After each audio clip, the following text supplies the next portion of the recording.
is again. I'm going to start from the top, okay? Bunchy redemption. He woke up with a cough and he started breathing heavily, almost hyperventilating. He was on his back and he could smell the fire and the blood. He looked around but saw only carnage or slaughter.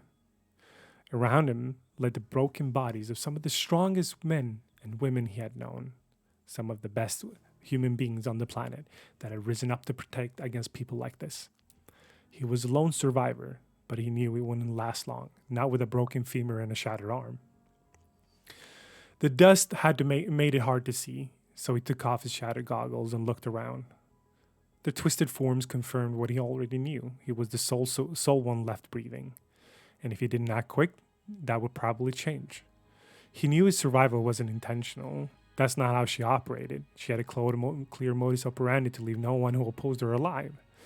The fire from one of the buildings illuminated the case and their failsafe device. They weren't expected to fail, but this was always the last resort. The radius wouldn't leave much standing, them included. He clenched his jaw and turned around. The pain almost caused him to black out.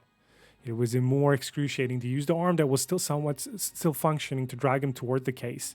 He didn't see the trail of blood that his half-functional body left on the road. He didn't need to. He would be dead without intensive medical care anyway. He wanted to scream, but he was afraid she was close and wouldn't get to the case in time. He wanted to let out the pain that the tears rolling down his face, cutting a clear path through the dust and dirt on his cheek, with the howl that should accompany them. His desire for revenge was greater, however. His anger always kept him going and probably kept him from fading. Sorry. And that's when he heard it.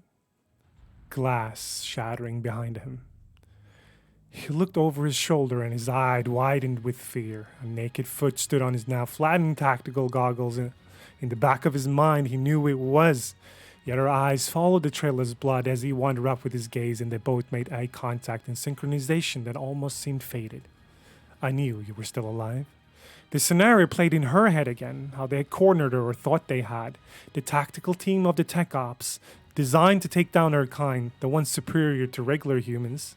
She cared for them as much as she cared for the heel that stepped on an ant. When she had dodged the first hail of bullets, she had grabbed his arm and thrown him a fair distance. When they realized they would lose as she went through them, quite literally in some cases as she ripped them in two with her bare hands, as their bullets and knives did no damage to her, they decided to detonate their grenades. Explosion threw her quite a bit and caused half a building to land top of her. She stepped towards him as he tried to increase his pathetic crawl towards what he thought it would be his victory. Her hand clamped against his neck as she lifted him up. He tried to say something, probably profanities. She didn't care. She raised an eyebrow as he tried to strike her with this sprained arm and promptly squeezed until his windpipe, arteries, and neck shattered. The body slumped on the ground, and she continued to walk as if nothing ever happened. There we go.